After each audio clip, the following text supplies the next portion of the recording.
Recording نہیں ہوئی تھی۔ زیبنسا زیبی آپ سے مخاطب ہوں کراچی پاکستان سے، اور آج کا یہ پروگرام میں علوم دینی کے تحت آپ کے ساتھ کر رہی ہوں، اور اس میں گلوبل رائٹر ایسوسی ایشن اٹلی کے زیر اہتمام یہ پروگرام منعقد کیا جاتا ہے۔ محمد نواز گلیانہ صاحب اس تنظیم کے سربراہ ہیں۔ تو علوم دینی میں ہمارا جو موضوع ہے اس پہ ہم نے بات کی ہے، حدیث کے حوالے سے بات کر رہے ہیں کہ حدیث کی پہلے تو ہم نے یہی بات کی کہ حدیث اور قرآن کے حوالے سے ہماری جو اہمیت ہے قرآن کی اور حدیث کی، اس کی بات ہم نے اس موضوع پر گفتگو کی۔ اس کے بعد ہم نے شریعت کے جو مقاصد ہیں ان پر ہماری بات چیت ہوئی۔ پھر حدیث کے حوالے سے کہ حدیث کے کتابت کا اور حفظ کرنے کا جو دور تھا اس پر ہم نے بات کی۔ مختلف موضوعات سے ہوتے ہوئے ہم حدیث کے تدوین کے مختلف ادوار میں داخل ہوئے، اور مختلف ادوار کے حوالے سے پھر مدرسین کا بھی ہم نے ذکر کیا، جو لوگ اعتراضات کرتے تھے ان کی بھی ہم نے بات کی، اور پھر اس کے بارے میں بھی آپ کو جوابات سے ہم نے آپ کو بتایا۔ پھر تدوین حدیث کے جو 3 ادوار تھے ان کا بھی میں نے آپ سے تذکرہ کیا کہ کس طرح سے ان 3 ادوار میں حدیث جو تھی وہ مرتب کی گئی یا تدوین کی گئی۔ پھر تاریخ جو حدیث کی کتابت کرنے کی جو تاریخ ہے اس کا بھی پورا میں نے ایک جائزہ آپ کے سامنے مختصراً پیش کیا، اور پھر کتابت کی اجازت ملنا حدیث کی، اور پھر کتابت کا جو عمل شروع ہوا اس کے بارے میں بھی آپ سے بات ہوئی۔ پھر حضرت عمر صدیق رضی تعالیٰ عنہ کے دور میں جو تھی وہ تدوین حدیث کس طرح سے ہوئی۔ پھر عہد فاروقی میں ہم نے تدوین حدیث کا ذکر کیا۔ آج آپ سے میں بات کر رہی ہوں حدیث کی، ہم عہد عثمانی کی بات کر رہے ہیں۔ عہد عثمانی میں جس طرح سے ان حضرت عثمان رضی تعالیٰ عنہ نے اشاعت حدیث سے وہ بھی بہت گریز کیا کرتے تھے اور بہت محتاط انداز اختیار کرتے تھے کہ حدیث کے معاملے میں کوئی بھی ایسی ذرا سی بھی کہیں کوئی کجی نہ رہ جائے جو بعد میں جا کے کسی بھی مشکل مسئلے کا مسئلہ پیدا کر سکے۔ تو آپ کے پاس بھی حالانکہ باکثرت حدیث جو تھی وہ آپ کو یاد تھی، اور بے شمار احادیث کا خزانہ آپ کے پاس موجود تھا، عثمان کے پاس بھی، لیکن آپ نے بہت ہی احتیاط برتتے ہوئے صرف 146 احادیث جو ہیں ان کے آپ راوی ہیں، یعنی 146 حدیث۔ باقی تمام حدیث جتنی بھی تھیں گو کہ بہت بڑا خزانہ آپ کے پاس تھا، لیکن آپ نے ان کو اس خیال سے ان کو تلف کر دیا یا ان کو ان حدیث کا حصہ نہیں بنایا جو کہ آپ نے ضبط تحریر میں آئی، کہ کہیں ایسا نہ ہو کہ ان حدیث کی وجہ سے کوئی ایسی چیز ہمارے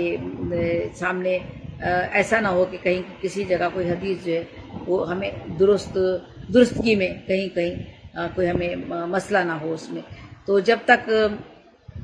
آپ کو پوری طرح تصدیق نہیں ہو گئی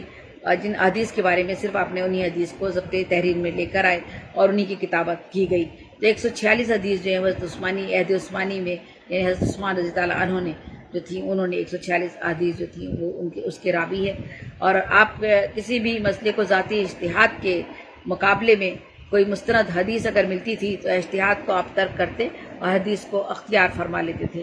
آپ نے اپنے پہلے خطبے میں ہی ارشاد فرما دیا تھا کہ خبردار رہو، میں پیروی کرنے والا ہوں، نئی راہ نکالنے والا نہیں ہوں، میں پیروی کرنے والا ہوں۔ تمام صحابہ کا یہی مقصد تھا، یہی مقصود تھا کہ وہ پیروی کر رہے تھے۔ حضور صلی اللہ علیہ وآلہ وسلم نے جو بھی فرمایا، جو بھی احادیث انہوں نے یا جو ان کا عمل تھا، جو انہوں نے صحابہ اکرام میں دیکھا تھا، اس کی وہ سب پیروی کرتے تھے، عمل کرنے کی کوشش کرتے تھے۔ تو یہی اپنے خطبے میں بھی حضرت عثمان رضی تعالیٰ عنہ نے فرمایا کہ خبردار، میں آپ کو کر رہا ہوں کہ خبردار رہو، میں پیروی کرنے والا ہوں، نئی راہ نکالنے والا نہیں ہوں۔ تو مجھ پر جو کتاب اللہ اور سنت رسول کی پیروی کے بعد جو مجھ پر جو چیزیں مجھ تک پہنچی ہیں ان کے مجھ پر 3 حقوق ہیں۔ میں اپنے پیش رو کے فیصلوں کے مطابق عمل کروں، یعنی مجھ سے پہلے جتنے بھی صحابہ گزرے ہیں یا اور لوگ جو گزرے ہیں انہوں نے جس طرح سے عمل کیا ہے میں بھی اسی کو مد نظر رکھوں اور انہی کے نقوش پر چلتے ہوئے وہی عمل اپناؤں جو انہوں نے اپنایا تھا۔ خاص طور پر یہ بات ہو رہی ہے حدیث کی تدوین کی، کیونکہ اس سے پہلے بھی ہمارے صحابہ اکرام نے حدیث کی تدوین کے لیے جو احتیاطی تدابیر کی تھیں اور جن احتیاط کو انہوں نے مد نظر رکھا تھا اسی کو عہد عثمانی میں بھی مد نظر رکھا گیا، اور یہ آپ نے اپنے خطبے میں یہ بات بتائی۔ اور پھر آپ نے کہا کہ اہل خیر کے جو متفقہ طور پر طے شدہ امور ہیں انہی پر میں عمل کروں گا، اس کے علاوہ میں کسی اور طرف نہیں جاؤں گا۔ یعنی حضرت عثمان نے بھی جو تھا انہی امور پر عمل کرنے کی صحیح کی جو ان سے پہلے خلفۂ راشدین نے عمل کیا یا ان سے پہلے جتنے بھی اہل خیر جو تھے انہوں نے اس پر بات کی۔ تو اس پر پھر انہوں نے تیسرا اپنے خطبے کے دوران تیسری بات یہ کہی کہ تم پر دست درازی کرنے سے باز رہوں گا، یعنی میں تمہارے ساتھ کوئی ظلم نہیں کروں گا، کوئی تمہارے ساتھ زیادتی نہیں کروں گا، تمہارے ساتھ کوئی ظلم نہیں کروں گا، تمہارے ساتھ کوئی زیادتی نہیں کروں گا، بشرطے کہ تم کوئی ایسا کام نہ کر گزرو کہ جس پر قانونی گرفت لازم ہوتی ہو، تو میں پھر اس پر تمہاری گرفت جو ہے وہ لازمی ہوگی، لیکن اس کے علاوہ میں تمہارے ساتھ کوئی ایسی بات نہیں، ایسی زیادتی نہیں کروں گا جو کہ میری طرف سے کوئی زیادتی نہیں ہوگی۔ تو یہ آپ نے اپنے 3 پوائنٹ جو تھے وہ اپنے خطبے میں بیان کیے، اور احتیاط کے باوجود آپ نے حدیث کے جو مسائل تھے ان سے بہت زیادہ استفادہ کیا، اور خصوصاً مسائل حج کو آپ نے بڑا دراک آپ کو اس میں حاصل تھا، اور یہ سب کچھ قرآن اور سنت ہی کے روشنی میں آپ نے عمل کیا۔ جیسے کہ میں نے بتا ہی دیا تھا کہ قرآن اور حدیث جو ہے وہ دونوں کی کتنی زیادہ ہماری زندگی میں اہمیت ہے۔ قرآن میں جو اصول و ضوابط مرتب کیے گئے ہیں، جو کلیات دے دیے گئے ہیں اللہ تعالیٰ کی طرف سے، اس کی جو تشریح ہے، توجیہ ہے، تفسیر ہے، یا یوں کہنا چاہیے اس کی وضاحت ہے، وہ ہمیں حدیث کے ذریعے ملتی ہے۔ تو بہت سی چیزیں جو قرآن پاک میں قرآن پاک میں جو نازل ہوئیں اور جو ہم اس میں پڑھتے ہیں قرآن پاک میں، اس کی وضاحت کے لیے ہمیں احادیث جو ہے انہیں پڑھنا پڑتا ہے، اور وہ حضور نے حدیث کے ذریعے اور پھر اپنی سنت کے ذریعے وہ ہم تک پہنچائی ہیں۔ تو عہد عثمانی میں بھی انہی چیزوں کو مد نظر رکھا گیا۔ عہد عثمانی کے بعد ابھی ہم جب حدیث کی تدوین کی بات کر رہے ہوتے ہیں تو پھر ذکر آتا ہے حضرت علی رضی اللہ عنہ کا۔ تو حضرت علی کی خدمات کی اگر بات کی جائے تو جس طرح مختلف صحابہ اکرام کے پاس جو تھے حدیث کے مجموعے تھے، کیونکہ صحابہ اکرام تو حضور کے ارد گرد رہتے تھے، ان کے پاس ہی رہتے تھے، تو ان کا تو ہر لحظہ وہ تو چاہتے تھے کہ کوئی بھی لمحہ ایسا نہ ہو جو حضور سے وہ دور ہوں۔ لیکن بہرحال حضور کی اپنی زندگی کے بھی معاملات تھے، اور بہت سی ان کی بھی جدوجہد تھی اپنی زندگی کی بھی، اور ذاتی معاملات بھی تھے، تو ان کو کچھ ٹائم کے لیے ان سے دور بھی ہونا پڑتا تھا، لیکن ان کا زیادہ تر وقت حضور کی صحبت میں ہی گزرتا تھا۔ جتنے بھی صحابہ تھے، صرف صحابہ ہم خلفائے راشدین کی بات نہیں کر رہے ہیں بلکہ دیگر صحابہ کی بھی بات کر رہے ہیں جو حضور کے ساتھ ہوا کرتے تھے۔ تو اس میں چونکہ وہ ان کے ساتھ تھے تو ان کے پاس جو حدیث کا ذخیرہ تھا وہ مستند ذخیرہ تھا، لیکن اس کے باوجود انہوں نے اس مستند ذخیرے کو بھی بہت ہی احتیاط کے ساتھ، وہ حضور کے زمانے میں تدوین کا دور شروع ہو چکا تھا، اور تدوین کے ساتھ ساتھ کتابت کا دور بھی شروع ہو چکا تھا۔ شروع میں تو کتابت نہیں کروائی گئی تھی، یہ بھی میں پورا موضوع پہ بات کر چکی ہوں، لیکن اس کے بعد جب کتابت اور تحریر کا معاملہ آیا تو وہ شروع حضور کے زمانے میں ہی ہو گئی تھی۔ تو مختلف اسی طرح حضرت علی رضی اللہ عنہ نے حضور صلی اللہ علیہ وآلہ وسلم سے جتنی بھی احادیث سنی، یا جتنی بھی ان کے منہ سے الفاظ سنے، اور قرآن کے حوالے سے جو وضاحتیں انہوں نے ان سے سنی حضور سے، تو انہوں نے ان کو اپنے پاس محفوظ کر لیا تھا، اور ایک حدیث کا ایک بڑا ذخیرہ جو تھا وہ حضرت علی کے پاس بھی ذاتی مکتوبہ ان کے پاس موجود تھا۔ آپ نے اسے اپنی تلوار کی نیام میں محفوظ رکھا ہوا تھا، اور آپ نے اسے نہ تو اس سے پہلے پیش رو جتنے بھی خلفاء کے عہد میں خلفاء تھے ان کے عہد میں بھی وہ ظاہر نہیں کی تھی، ان حدیث کو ظاہر نہیں کیا تھا، اور نہ ہی خود اپنے زمانے میں اسے آپ نے عام کیا تھا۔ لیکن آپ نے جب اپنا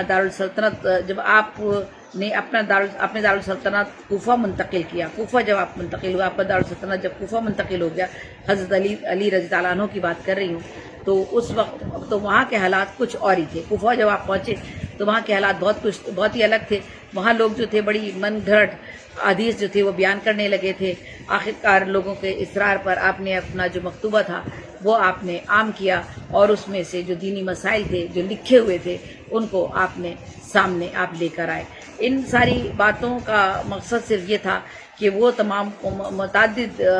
صحابہ اکرام کے پاس جو حضور کی حدیث تحریری شکل میں تھیں، اور بعض صحابہ نے تو حضور کی حیات مبارکہ میں ہی اپنے مکتوبات پیش کر کے حضور سے اس کی منظوری بھی حاصل کر لی تھی، اور حضور نے اس پر اتفاق رائے بھی ظاہر کیا تھا، لیکن اس خیال سے کہ انہیں عام نہیں کیا تھا کہ بعض لوگ حدیث میں الجھ کر رہ جائیں گے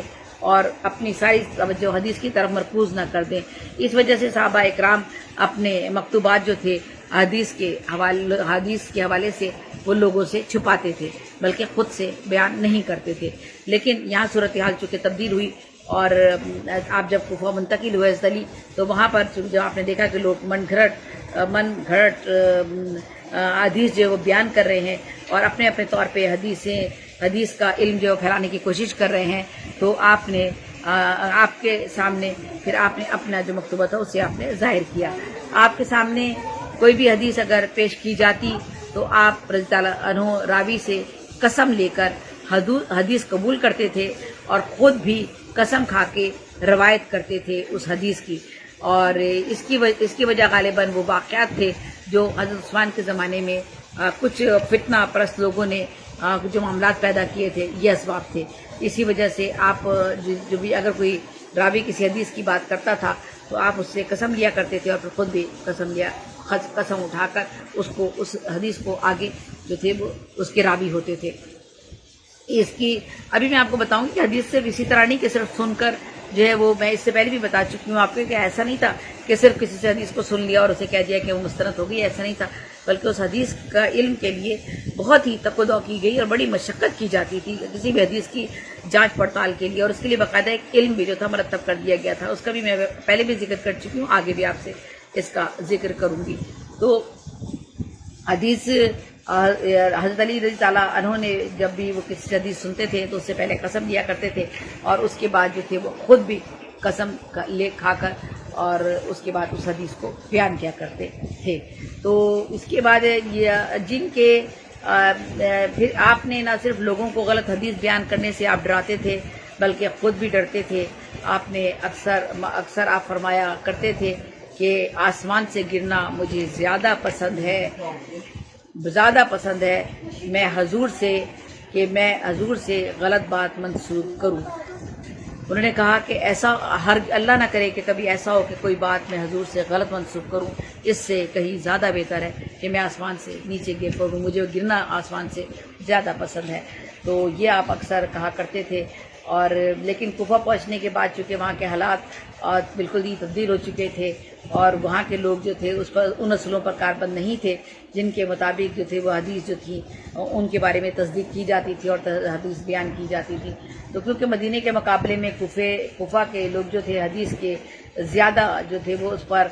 محتاج تھے، اور وہ حدیث کی تعلیم جو تھے اس پر زیادہ توجہ دیتے تھے، اور اسی تعلیم کو وہ زیادہ ضروری بھی سمجھنے لگے تھے۔ نیز اہل کوفہ میں غلط اور من گھڑت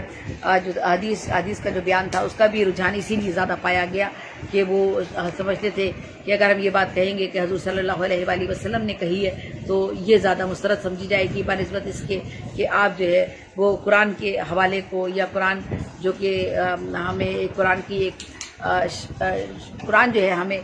سینہ بسینہ حفظ کی صورت میں بھی موجود تھا ہمارے پاس، اور ہمارے پاس تحریر شکل میں بھی ہمارے پاس قرآن موجود تھا، لیکن یہ کوفہ کے لوگوں میں یہ بات زیادہ رائج ہو گئی تھی کہ ہمیں احادیث سے جو ہے وہ استفادہ کرنا چاہیے۔ تو آپ نے ایسے موقع پر اس بات کو زیادہ مناسب سمجھا کہ جو آپ کے پاس پوشیدہ احادیث کا ذخیرہ تھا، حضرت علی رضی تعالیٰ عنہ نے آپ مجبور ہو گئے کہ اس ذخیرے کو سامنے لے کر آئے اور صحیح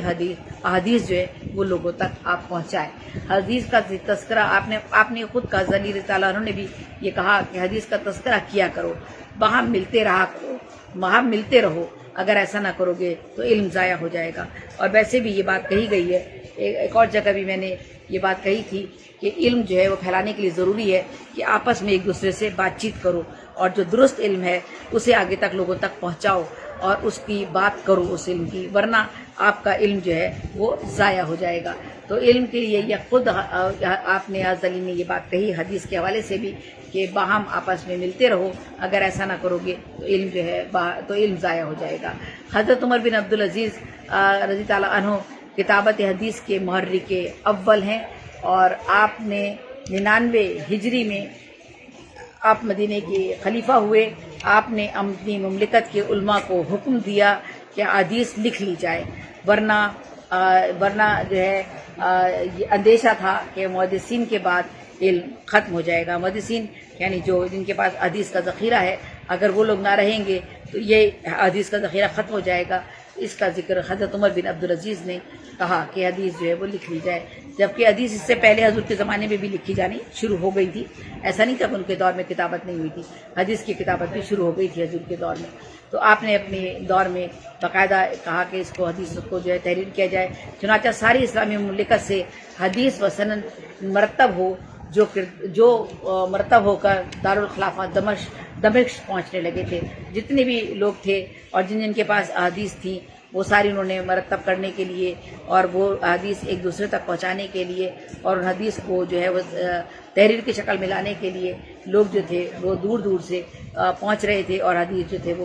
بتاتے تھے کہ ہمارے پاس یہ حدیث ہے، پھر اس کی تصدیق بھی کی جاتی تھی۔ تو ساری اسلامی مملکت سے حدیث سند مرتب ہو کر دارالخلافہ دمشق پہنچنے لگے۔ حضرت عمر بن عبدالعزیز نے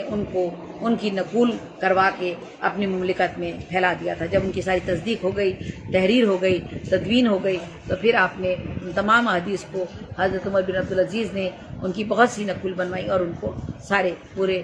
سلطنت میں، پوری مملکت میں ان کو پھیلا دیا آپ نے۔ آپ کے حکم کی تکمیل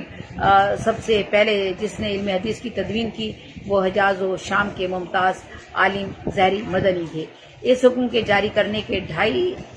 سال بعد 101 ہجری میں خلیفہ کا انتقال ہوا، لیکن آپ کی یہ تحریک جو تھی وہ جاری رہی۔ واضح رہے کہ تدوین سے مراد یہاں رسمی تدوین ہے۔ میں بھی اس کی وضاحت کرتی ہوں۔ کتابت کا ذریعہ حفاظت حدیث کا کام تو عہد نبوی سے شروع ہو چکا تھا۔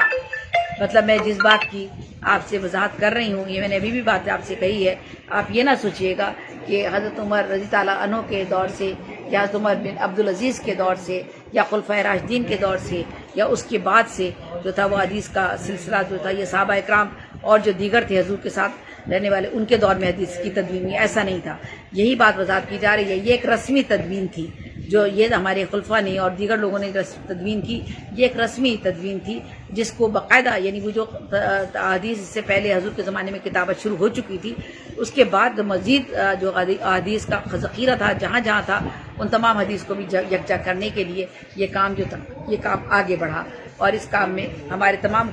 جو صحابہ اکرام تھے انہوں نے بہت بڑا اپنا کردار ادا کیا۔ تو حضرت عمر بن عبدالعزیز کی دوراندیشی تھی کہ آپ نے حدیث جمع کرنے کا حکم دیا، چنانچہ آپ نے ایک حکم بھی جاری کر دیا، یعنی رسول اللہ کی احادیث جہاں دیکھو جمع کر لیا کرو۔ اس کی وجہ جیسا کہ آپ نے خود فرمایا کہ یعنی مجھے علم حدیث کے مٹنے اور علماء کے فوت ہونے کا ڈر ہے، حدیث کے سوا کچھ قبول نہ کرو، علم پھیلاؤ اور اس وقت بیٹھو کہ علم عام ہو جائے، کیونکہ علم مخفی رکھنے کے سوائے کسی صورت میں تباہ نہیں ہوتا۔ کتنا یہ بڑی بات ہے، ہم سب لوگ یہ بات جانتے ہیں کہ ہمارے پاس ہی تو ہم دین کے علم کی بات کر رہے ہیں جس کا حکم تو ہمیں دے ہی دیا گیا ہے کہ دین کا علم ہی مکمل دین ہے نا۔ آپ دیکھیں کہ ہمارے جو دین کا علم ہے ہماری زندگی کے ہر ہماری زندگی کا جو ہر عمل ہے، ہر شعبہ زندگی ہے، اس میں ہمیں دین کے ہی علم سے رہنمائی ملتی ہے، اور اسی علم سے تمام علم جو وہ نکلتے ہیں۔ سائنس لے لیں آپ جس موضوع کی بھی، جس سبجیکٹ کی بھی بات لے لیں، ان تمام کا جو منبع ہے وہ ہمارا دین ہی ہے ہمارا، یعنی ہمارا قرآن پاک اور ہماری حدیث ہے، ان میں وہ تمام چیزیں موجود ہیں۔ جب ان کا تجزیہ کرتے ہیں تو ہم دیکھتے ہیں کہ ان میں تمام وہ موضوعات موجود ہیں جو ہمارے دیگر علوم میں، جو دنیاوی علوم جو ہیں ان میں بھی وہ چیزیں ہماری موجود ہیں۔ تو چونکہ سب سے بڑا علم ہمارے پاس دینی علم ہے، تو اس کی تو بات کہی دی گئی کہ کہا گیا کہ علم کو پھیلاؤ اور اس وقت بیٹھو کہ علم عام ہو جائے، اور اس وقت نہ بیٹھو کہ جب تک علم عام ہو جائے، کیونکہ علم مخفی رکھنے کے سوائے کسی صورت میں تباہ نہیں ہوتا۔ علم کو اگر آپ مخفی رکھیں گے، علم کو آپ چھپا کر رکھیں گے، علم کو آپ لوگوں تک نہیں پہنچائیں گے، اچھا علم، کوئی بھی اچھی بات اگر آپ نہیں لوگوں تک پہنچائیں گے، لوگ کہتے ہیں جی آپ نصیحت نہ کریں، آپ نہ بتائیں، آپ کون ہوتے ہیں بتانے والے، ہم خود کر لیں گے یا ہم خود جان لیں گے یا ہم خود پڑھ لیں گے۔ یہ ہمارے اندر ایک ایسی ہماری مزاج ہمارا ہو گیا ہے، ہم نہیں چاہتے، لیکن یہ کہا گیا ہے اور بار بار کہا گیا ہے، ان بعض بات توجہ دی گئی ہے کہ اگر آپ کے پاس کوئی علم ہے تو اسے مخفی نہ رکھیں، اسے لوگوں تک پہنچائیں، درست علم پہنچائیں۔ درست علم ہونا چاہیے، وہ علم ایسا نہ ہو جو آپ کا صحیح نہ ہو، اصل کسوٹی پر پرکھا نہ گیا ہو، اور ایسا علم نہ ہو جو کہ کسی کو غلط راستے کی طرف لے کر جائے۔ تو اس بات کو تو سب سے پہلے آپ نے مد نظر رکھنا ہے۔ اس کے بعد جو بات آپ کسی کو بتا رہے ہیں اس بات کی تصدیق پوری سچائی کے ساتھ ہونی چاہیے، اور پھر وہ بات آگے بڑھانی چاہیے۔ انہیں اس بات پر ناز تھا اور وہ کہا کرتے تھے کہ اس علم کا مجھ سے پہلے کسی نے ممدود نہیں کیا۔ حقیقت ہے کہ آپ ہی کی توجہ سے علم حدیث باضابطہ ممدون و مرتب ہوا۔ یہ بات ہم نے کی ہے حضرت عمر بن عبدالعزیز کی، اور پھر اس کے بعد تابعین کا ذکر، اس سے پہلے میں نے حضرت علی کا ذکر کیا تھا، حضرت عثمان کا ذکر کیا تھا آج کے موضوع میں، اور اب ہم تابعین کی بات کرتے ہیں۔ تابعین کے بارے میں بھی میں آپ کو بتا چکی ہوں کہ تابعین کون ہوتے ہیں، انہوں نے علم حدیث جو ہے وہ کس طرح سے آگے بڑھایا۔ تابعین کا جو دور ہے وہ 111 ہجری سے لے کر 170 ہجری تک کی بات میں کر رہی ہوں۔ صحابہ اکرام کے بعد جو تھے وہ تابعین کرام نے بڑی محنت اور جافشانی سے حدیث کو جمع کیا، اور حدیث کی تلاش اور حفاظت میں اس قدر منہمک ہوئے کہ انہیں اس کے سوائے دنیا مافیا کی کوئی خبر نہیں تھی۔ گویا حدیث کو تلاش کرنا ان کی زندگی کا اہم ترین مقصد تھا، فریضہ تھا۔ تابعین کے زمانے میں صحابہ کے زمانے سے بڑھ کر فتنہ وضع حدیث رونما ہوا، یعنی صحابہ اکرام کے زمانے میں کچھ حدیث کے حوالے سے لوگوں نے غلط فہمیاں پھیلانی شروع کی، اور کچھ فتنوں نے بھی سر اٹھایا حدیث کے حوالے سے، لیکن تابعین کے زمانے میں، صحابہ کے بعد پھر تابعین کے زمانے میں بھی یہ فتنے جو تھے کچھ اور واضح طور پر نمودار ہونا شروع ہو گئے تھے، جس کی جب یہ شدت بڑھ گئی تھی، تبھی تابعین جتنے بھی تھے، تابعین وہ تھے جنہوں نے صحابہ اکرام کو دیکھا تھا اور صحابہ اکرام کے علم سے استفادہ کیا تھا، یہ تابعین تھے۔ اور تو تابعین نے بہت ہی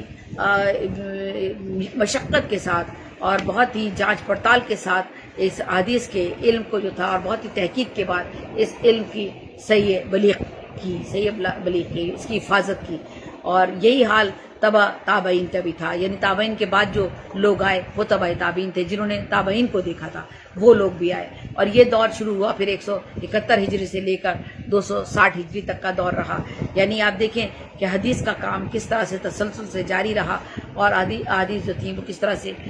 تحریر کی جاتی رہی، ممدون کی جاتی رہی اور متروک کی جاتی رہی۔ جو غلط حدیث تھی، جن لوگوں نے ان حدیث کو غلط استعمال کرنے کی کوشش کی، ان کو کس طرح سے اس کا تدارک کیا گیا۔ تو یہ کام کس طرح سے صحابہ اکرام اور صحابہ اکرام کے بعد تابعین اور پھر تبع تابعین نے کس طرح سے کیا۔ تو غرض محدثین جو تھے، محدثین کرام نے بہت ہی احتیاط اور جستجو اور تلاش کی وجہ سے صحیح حدیث کا ذخیرہ جو ہے وہ جمع ہوا، اور دراصل 100 ہجری سے 150 ہجری تک کا زمانہ تہذیب و تدوین حدیث کا دور تھا، اور اس زمانے میں، اور یہ میں بات بتا رہی ہوں کہ یہ رسمی تدوین کی بات ہو رہی ہے، تدوین کا یعنی تحریر کا کام حدیث کا حضور کے زمانے میں شروع ہو چکا تھا، ٹھیک ہے۔ تو دراصل یہ دور جب شروع ہوا 100 سے لے کے 150 ہجری تک کا، تو یہ تہذیب و تدوین کی حدیث کا دور تھا، اور اس زمانے میں باضابطہ ابواب مقرر کر دیے گئے، یعنی یہ باب ہوگا، یہ باب ہوگا، اس کے بعد یہ باب ہوگا۔ کتاب کی جس طرح سے ابواب ہوتے ہیں نا، پہلا چیپٹر، دوسرا چیپٹر، تیسرا چیپٹر، اس طرح باقاعدہ ابواب تھے، وہ ان کے تحت جو تھی حدیث جمع کی گئی۔ اس دور کی تکمیل جو تھی، تکمیل بخاری و مسلم نے کی۔ اس طرح دور اول کا تحریری سرمایہ دور سوم میں یعنی تیسرے اس میں محفوظ ہو گیا۔ غرض ابتدا سے امام بخاری وغیرہ محدثین کے زمانے تک جو تحریری سرمایہ حاصل ہوا وہ 2 مراحل سے گزرا۔ عہد نبوی سے دوسری صدی ہجری کے نصف اول تک، یعنی 150 ہجری تک، اور پھر 150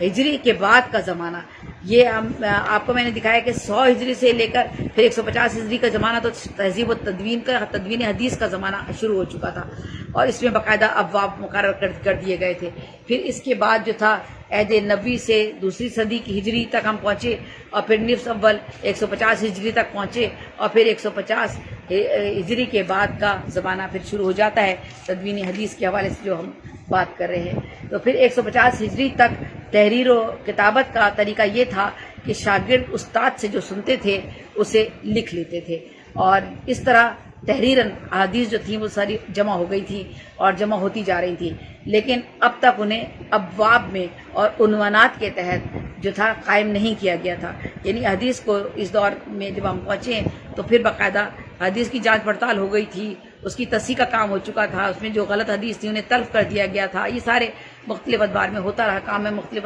اپنے موضوعات میں یہ بات بتا چکی ہوں آپ کو۔ اب جو تھی یہ تھا کہ اب حدیث کو موضوعاتی اعتبار سے بھی مرتب کیا جائے اور ان کے ابواب بھی مقرر کر دیے جائیں، تو اس کے تحت حدیث جو تھی وہ پھر ترتیب دی گئیں، اور بلکہ سب سے جو حدیث جو تھی اس لحاظ سے تدوین حدیث کی جو تقسیم کی جا سکتی ہے وہ اس طرح تھی کہ سرکار عالم حضرت محمد صلی اللہ علیہ وآلہ وسلم سے لے کر 150 ہجری تک کا زمانہ تحریر کے لحاظ سے جمع حدیث کا زمانہ ہے، ٹھیک ہے، حضور کے زمانے سے شروع ہو چکا تھا۔ اور پھر دوسرا آپ دور لیتے ہیں تو 150 کے بعد سے امام بخاری اور پھر 256 ہجری تک کا زمانہ تحریر کے لحاظ سے اور تدوین حدیث کا زمانہ کہلایا جا سکتا ہے۔ اور اس کے بعد پھر علامہ پھر اس کے بعد جو ہے وہ اگلا جو بات ہم کرتے ہیں تو پھر یہ کہا گیا کہ ہمارے نبی کریم کے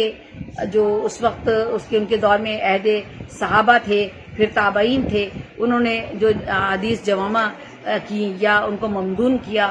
اور ان کو جس طرح سے سامنے رکھا، ان ساری حدیث کو جو تھا وہ باقاعدہ ایک ترتیب اور تدوین میں لانے کے لیے جو ایک پروسیس، جو ایک عمل چل رہا تھا، وہ عمل یہاں تک پہنچا۔ تو پھر تابعین کے آخری دور میں آثار کی تدوین اور اخبار کی تبیب کا آغاز بھی ہوا۔ اس کے بعد پھر کہا گیا کہ یہ حضرات ہر باب سے متعلق علیحدہ علیحدہ تصنیف کیا کرتے تھے، یہاں تک کہ طبقہ دوم کے بڑے علماء دوسری صدی ہجری کے درمیانی میں اٹھے اور احکام کی تدوین کی انہوں نے۔ اور اس کے بعد 150 ہجری سے لے کر پھر 200 اس کے بعد 150 ہجری سے لے کر 350 ہجری تک، پہلے 250 ہجری تک گئے، پھر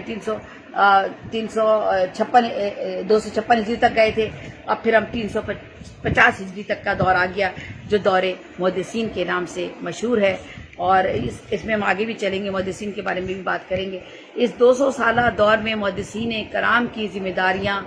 بہت زیادہ بڑھ گئی تھی۔ اس کے دو اسباب تھے۔ ایک تو اسباب میں نے آپ کو پہلے بھی پھر ذکر کیا، پھر بتاتی ہوں کہ وضع حدیث جو تھی، غلط اور جھوٹی جو حدیث تھی، جیسے کوفہ میں بھی اور دمشق میں بھی اور دیگر علاقوں میں بھی لوگوں نے اپنے اپنے طور پر حدیث جو تھی وہ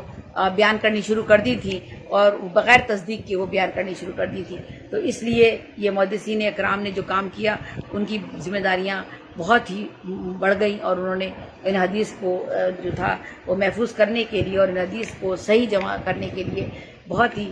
رات دن کاوشیں کی۔ اور اس کے بعد ساری دنیا سے حدیث کا جو خزانہ جمع ہوا تھا اسے پرکھنا، اور اس کے لیے ضروری تھا کہ اہم اسباب اور اس کے جو پرکھنے کے تھے وہ کیا ہوں، قواعد و ضوابط کیا مرتب کیے جائیں اور کس طرح سے ان حدیث کو پرکھا جائے، کس طرح ان کی جانچ پڑتال کی جائے۔ تو استاد کی جانچ پڑتال کیسے ہو، جو استاد بیان کر رہا ہے کہ یہ حدیث تھی تو اس کی بھی جانچ پڑتال کیسے ہو۔ چنانچہ اس کے لیے تقریباً 1.5 لاکھ راویوں کے حالات زندگی جمع کیے گئے۔ آپ سوچیں اس دور کی ہم بات کر رہے ہیں، کتنا پرانا دور ہے، اس وقت بھی 1.5 لاکھ لوگ جو تھے، جو راوی تھے، 1.5 لاکھ راوی جو تھے وہ یہ کہتے تھے کہ ہمارے پاس احادیث کا خزانہ ہے یا ہمارے پاس احادیث ہیں یا حضور کی حدیث ہمارے پاس ہیں۔ تو ان کی سب سے پہلے کام یہ کیا گیا کہ جو راوی ہے اس کا کردار کیا ہے، یعنی اس کی عملی زندگی کیا ہے، راوی جو ہے اس کی حالات زندگی کیا ہے، اس کی زندگی کو پہلے پرکھا گیا۔ بیان کرنے والا کون ہے، تو جب بیان کرنے والے کو آپ نے پرکھا تو آپ کو خود بخود اندازہ ہو جائے گا کہ جب بیان کرنے والے کو پرکھا جا رہا ہے تو اس کے بعد جو حدیث وہ بیان کرے گا تو اس حدیث کے بیان کرنے میں بھی کافی حد تک صداقت موجود ہوگی اور سچائی موجود ہوگی۔ بعد میں تو بات کا علم تو بعد میں ہے کہ اس کی جو جانچ پڑتال کا جو ایک قوانین مقرر کر دیے گئے وہ تو بعد میں آ رہے ہیں، لیکن پہلے راوی کے کردار کو اور راوی کے حالات زندگی کو جمع کیا گیا اور ان کو پرکھا گیا اور ان کو جانا گیا۔ اس فن کی مدد سے راوی کی حیثیت بھی متعین کی گئی کہ راوی جو ہے اس کی حیثیت کیا ہے، اس کا مرتبہ کیا ہے، وہ حضور کے کتنے نزدیک تھا، یا اس کو حدیث اگر وہ حضور کے نزدیک نہیں تھا تو وہ راوی جو تھا صحابہ کے کتنے نزدیک تھا، اگر وہ صحابہ کے نزدیک نہیں تھا تو تابعین سے اس کی کیا قربت تھی، اگر وہ تابعین سے اس کی کوئی قربت ثابت نہیں ہو رہی ہے تو تبع تابعین میں اس کا کیا تعلق اور مقام بنتا ہے، یعنی وہ شخص کیا واقعی حدیث کا راوی ہو سکتا ہے یا نہیں ہو سکتا ہے۔ اس حیثیت کا بھی پھر تعین کیا گیا، اور جو تھا جو پھر حدیث کی جو نوعیت مقرر کرنے میں اس سے پھر بڑی مدد ملی، اور جو فن رجال جو تھا وہ ایک فن بھی جو تھا جس کا جو ایجاد کیا گیا تھا حدیث کو پرکھنے کا، یہ فن جو تھا یہ بھی پورا، اس فن پر بھی پوری طرح سے عمل کیا گیا. اور پھر اولین کتاب جو تھی وہ ایک یحییٰ بن معین نے 158 ہجری تا 234 ہجری، اگر مجھے صحیح نظر آ رہا ہے تو جی بالکل 233 ہجری ہے. اصل میں نظر کا بھی کچھ تھوڑا سا فرق ہے. اس طرح پھر ہمارے اسلاف نے تحقیق و تنقید کا ایک جدید اور سائنٹیفک اصول وضع کیا. اس سے پہلے ایک حدیث اور فقہ دونوں میں مستند اور مقتدر یعنی دونوں اتھارٹی ہوتے تھے. اس تحقیق و تنقید کی وجہ سے حدیث کا علم جو تھا ایک مستقل علم قرار پایا، اور اس طرح ماہرین علم حدیث کی ایک مستقل جماعت تیار کی گئی جو محدثین کے نام سے یاد کی جاتی. میں آگے محدثین کا بھی تذکرہ کروں گی آپ سے، اور مقصرین کا بھی تذکرہ کروں گی کہ مقصرین کون تھے اور محدثین کون تھے. تو محدثین کی پوری ایک جماعت آپ کے پاس جمع ہو گئی، اور پھر جو تھا ان سے پھر اختلافات حدیث کا اور اس کا جو اختلافات حدیث بھی سامنے آئیں. چونکہ مختلف راوی ہوئے اور ان کو سب کو جمع بھی کیا گیا، پھر ان کی پرکھ کی گئی، جانچ پڑتال کی گئی، پھر کچھ حدیث کے معاملے میں اختلافات بھی ہوئے. اب ان اختلافات کا عملی طور پر کیا فائدہ پہنچا، یعنی اختلاف ہونا بھی ضروری تھا، اور جب وہ ضروری ہوا تو اس ضروری ہونے سے حدیث کی سچائی کو اور پرکھ کو بہت ہی زیادہ بڑا ایک بنیاد مل گئی. تو کیا ہوا کہ بعض حدیث میں ہم اختلاف بھی ہمیں ان کو ملا، اور اس کے بعد بھی بعض اختلافات ہوئے، لیکن وہ ایک دوسرے کی ضد نہیں تھے. جو حدیث جو بیان کی جا رہی تھی وہ ایک دوسرے کی ضد نہیں تھی. کسی نے اگر کوئی حدیث بیان کی اور وہ حدیث بظاہر آپ کو ایسا لگا کہ وہ حدیث جو ہے وہ اختلاف میں جا رہی ہے، ابھی بھی اگر ان حدیث پر بعض دفعہ ایسی ہم بات کرتے ہیں تو ہم بات کرتے ہیں کہ یہ حدیث جو ہے یہ انہوں نے بیان کی ہے، یہ حدیث یہ اس نے بیان کی ہے. اس پر ہم بعد میں جائیں گے، ستہ کی بھی بات کریں گے، اور حدیثوں کے جو ہمارے بڑے مکتب ہیں ان کی بھی ہم بات کریں گے. تو جو ہمارے حدیث بیان کرنے والے تھے جب ان میں اختلافات تھے اس میں کوئی ضد نہیں تھی، بلکہ اختلافات کی وجہ سے فقہ مرتب کرنے میں بڑی سہولت پیدا ہو گئی. اور روایتیوں کا اختلاف جو تھا فی نفس اختلاف نہیں تھا، بلکہ ان کا مقصد یہ نہیں تھا کہ اپنی نفس کی وجہ سے یا اپنی ذاتی کسی غرض کی وجہ سے کوئی اختلاف کر رہے ہیں یا کوئی ایسی بات بیان کر رہے ہیں جو آپ کی حدیث اسی ایک ہی حدیث میں جو ہے وہ دو طریقے سے بیان ہو رہی ہے. تو کوئی اس میں ان کا ذاتی مقصد نہیں تھا، بلکہ وہ حدیثیں درست ہوتی تھیں اور وہ حدیث درست تھیں، اور ایک دوسرے کی وہ تقلید کرتی تھیں اور ایک دوسرے کی احترام کرتے تھے وہ ایک دوسرے کا. اور ان حدیث میں صرف فرق کیا ہوتا تھا یہ بھی میں بھی آپ کو بتاتی ہوں کہ حدیث درست تھی، کوئی ضد نہیں تھی ان حدیث میں. اختلاف جو تھا وہ بیان کرنے میں کوئی ایسا بڑا اختلاف نہیں تھا، بلکہ کیا تھا، اصل بات یہ تھی کہ حضور صلی اللہ علیہ وآلہ وسلم نے ایک ہی کام کو مختلف اوقات میں مختلف طریقے سے کیا. ٹھیک ہے، مقصد یہ تھا کہ جس کو جیسی سہولت ہو وہ اپنے لیے ایک طریقہ کار اختیار کرے، اور وہ طریقہ حضور صلی اللہ علیہ وآلہ وسلم کی زندگی کے عین مطابق ہو، ان کی سنت کے عین مطابق ہو. تو مقصد یہی مقصد یہ تھا کہ مقصد یہی تھا جس کو جیسی سہولت ہو اپنے لیے ایک طریقہ اختیار کرے. یہی وجہ تھی کہ علم اور حصول علم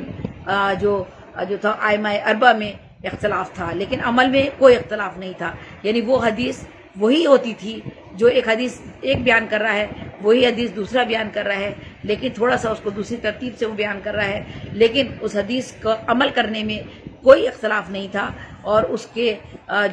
کا جو مفہوم تھا یا مقصد تھا، جو سنت تھی حضور کی، اس میں کوئی اختلاف نہیں تھا. اس لیے کہ حضور نے وہ عمل جو کیا تھا، یا بعض حدیث کے معاملے میں، ہر حدیث کا تو نہیں ہوتا، کیونکہ جتنی بھی زیادہ تر ہمارے پاس حدیث جو ہے یا ہمارے پاس جو حدیث کا علم ہے وہ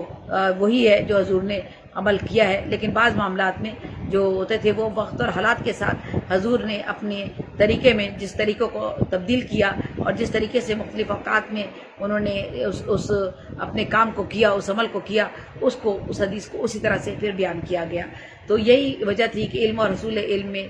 کوئی اختلاف نہیں تھا،